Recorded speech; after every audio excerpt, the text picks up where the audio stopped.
Hey, just wanted to come here to remind you that the physical version of my comic Lost Hearts is available to order on my Etsy shop right now. The link is in the description, and you can watch this video to find out more information about it. Okay, bye!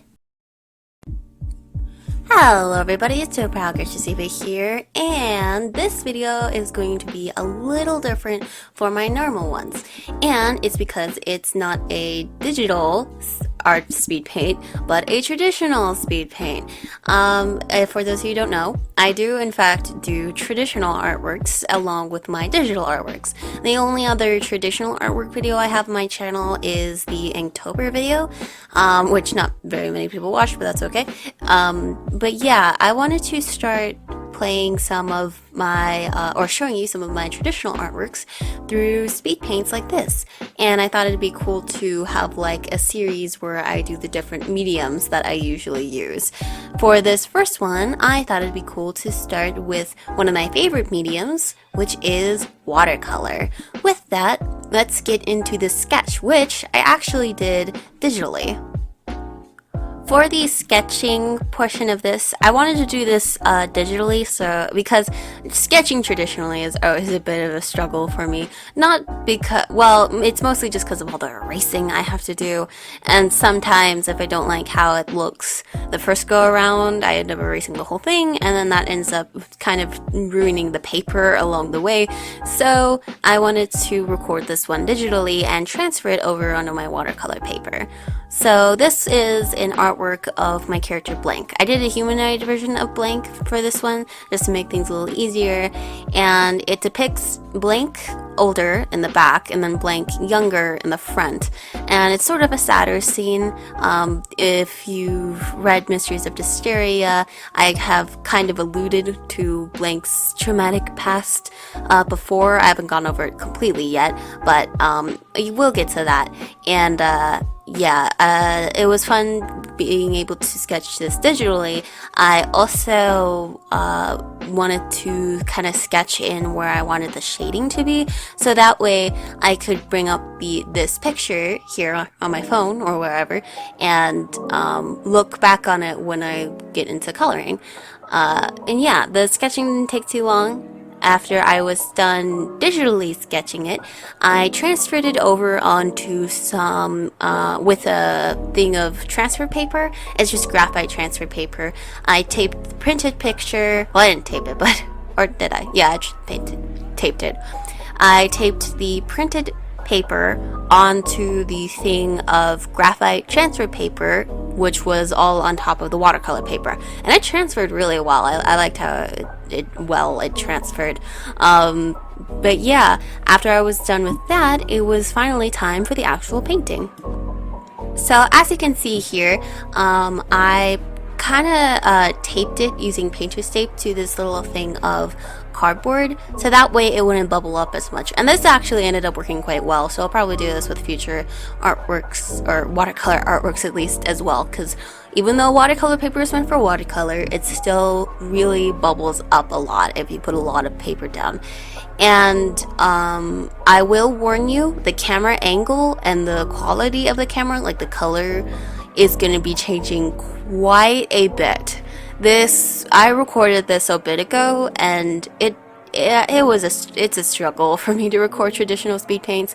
I tried recording this on my desk, and I don't really have that much room on my desk, like width wise, in order to put the paper down. So yeah, future traditional speed paints hopefully should be a little better quality. But yeah, now we're getting into the actual painting portion, and yeah, this ended up going quite well. I wanted the highlights to be yellow for sort of a sunny day, and I started with young Blank's hair, which I started with a bit more of a purpley base, and starting with its clothes too. I've been using watercolor for quite a bit, so I got a good idea of like the flow of my workflow anyway. I'll put up a picture, a little clip of some of the products that I use, or some of the materials that I use for these pictures. And yeah, I also have these watercolor brushes that I use sometimes, but I don't use them like traditional watercolor brushes where you fill them up with water. I kind of just use them like normal brushes. But yeah, they work really well. And I just have normal brushes as well, which also work pretty well. So I'm adding in a lot more purple, as you can see, and I'm getting started with some of the shading. I do start with a little bit of a darker shade first. I also just to darken up the colors, and then I do kind of like what I do with my digital art, where I stick to one color or at least variations of that color for the shading.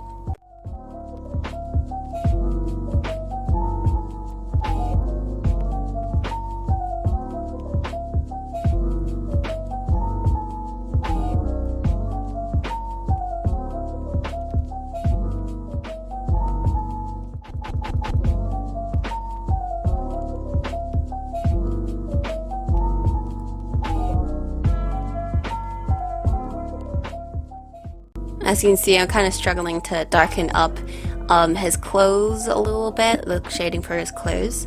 But I got it to a point where I liked it.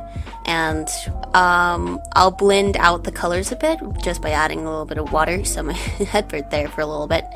And yeah, now I'm going in with the hair. The hair, it was a bit tricky to shade because a lot of it is covered up, so I tried not to let it bleed into any of the other sections. And now I am shading the skin with purple as well. And now it's another day.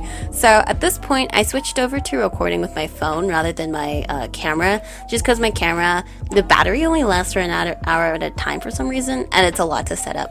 So I just used my phone camera and propped it up on a jar that I had and some DVD boxes, which you can tell currently underneath the jar is my Avatar DVD box set. I have the whole box set because I love that show very much.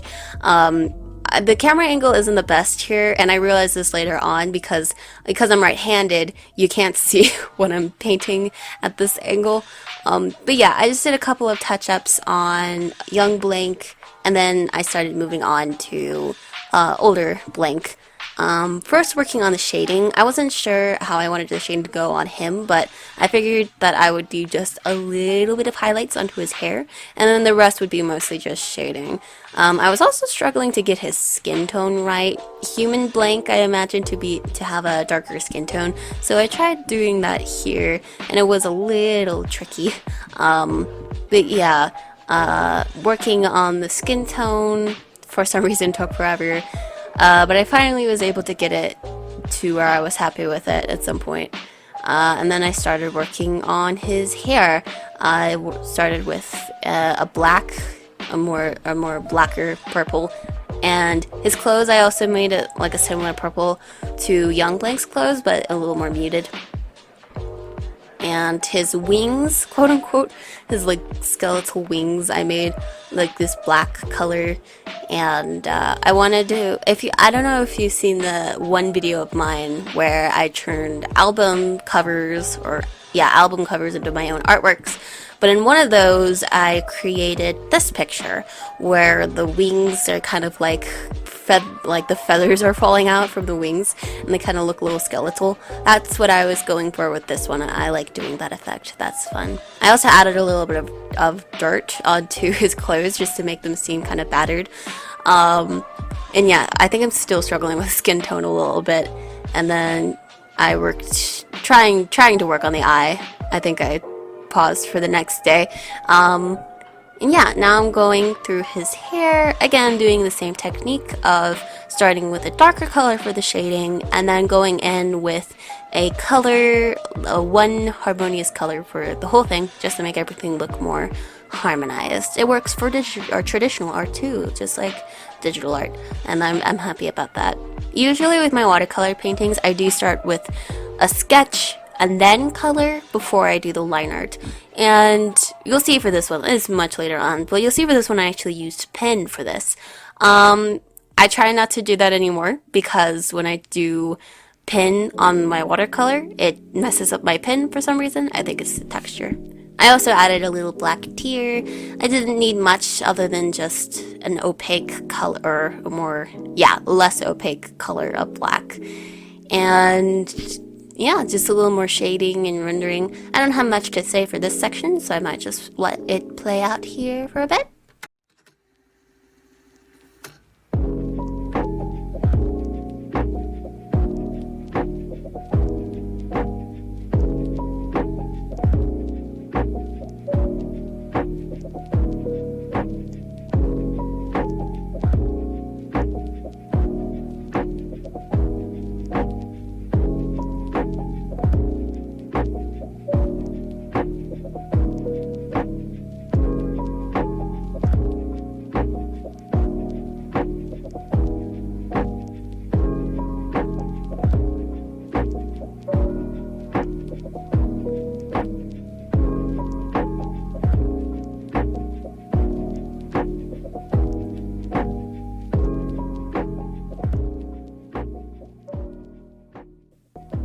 Haha, you didn't think I would get away with doing an edgy artwork like this without adding blood, did you? Did you? You didn't think so.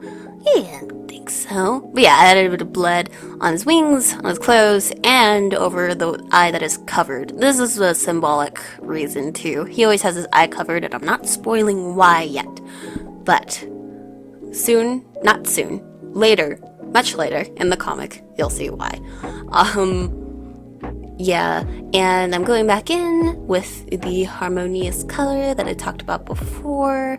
As you can see on the right, yes, the right here, I like to have a cloth next to me for drying off and cleaning the brush. I like using a cloth for watercolor more than like a paper towel, just because the color can like wash off a lot easier. I started using gouache recently, and I figured out that that same method doesn't really work the same, so I do use paper towels for that. But for watercolor, I like using a cloth more. And yeah, adding more shading and everything. Painting is a really fun thing for me to do, and I love watercolor a lot. It's a little, it's forgiving, but also kind of not forgiving, because it's harder to like layer like lighter colors on darker colors, but at the same time, that's kind of an advantage because it's easier. And at this point, I finished with older blank and am now working on the background. The background I wanted to look like they were on Heredat, which is the world that the Animakas come from. Rookie and Cozy come from there, and so does Blank. His home world was Heredat. And in Heredat, the grass and the sky are all like this gray color. It's not really like green and blue. And for the side that Blank's on, I wanted it to be a little darker, like it's overcast. But for Young Blank's side to be lighter, like it's nice and sunny. And I achieved this by making the grass more darker on one side. I do go a little overboard with this later on, and then trying to get the color of the sky right on the other side. I also added petals, and I eventually colored those in as well. I added the petals both in the digital sketch and then here as well. And for just a little visual flair, I actually used a brush to sketch those out in the digital version. The clouds were really fun to do. Fun to do clouds. Again, it is a little tricky to do clouds with watercolor though, because you can't layer lighter colors on darker colors. But I just kind of started with the lighter color first, and then did the darker color next, and it turned out really well. I like how it looked. And then I also added more sun rays, and then more clouds on the other side as well, but darker clouds, a little more overcast there. And yeah, I don't believe, sorry, I sounded southern there. I don't believe I started working on the shading of the grass. I do deepen it a little more. At this point, it honestly does look good, but I think I went a little more with the shading on the grass. And yeah, I had to move the camera a couple of times. I think actually I am working on the grass. Yeah, there we go. I was working on the grass, but then it was obscured because the camera was too high up. And yeah, now I'm working on the petals. I just did them in a black silhouette with a little highlight. and also working on some highlights for the grass. This ended up not working the best, I believe, at first, but I was able to get it to a good enough point. And I'm also adding grass or blood to the grass and a little more blood onto blank just because it's edgy.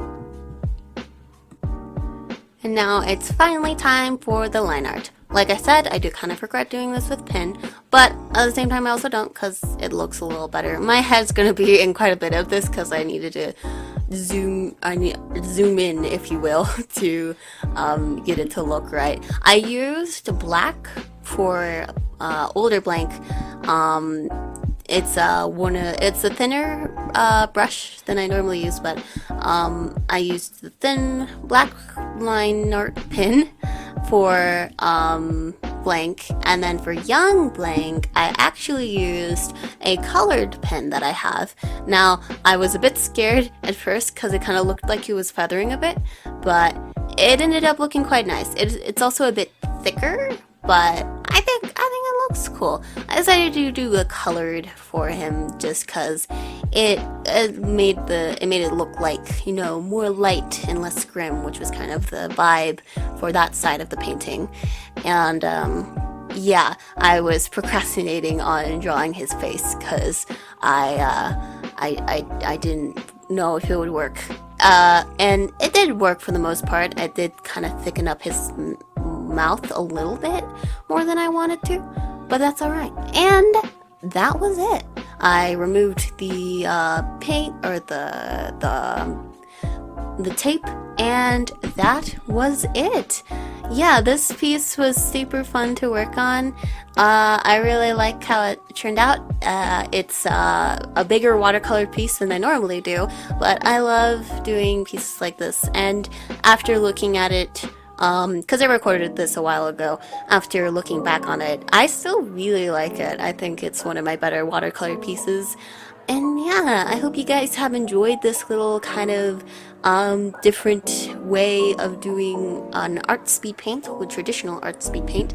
Next time I will do probably a gouache speed paint. That'll probably be my next one because that's actually the first time that I worked with gouache and it turned out really cool. So I hope you all have enjoyed this video. If you liked this artwork, the character that I mentioned is in my comic Mysteries of Dysteria, which you can read on Webtoon.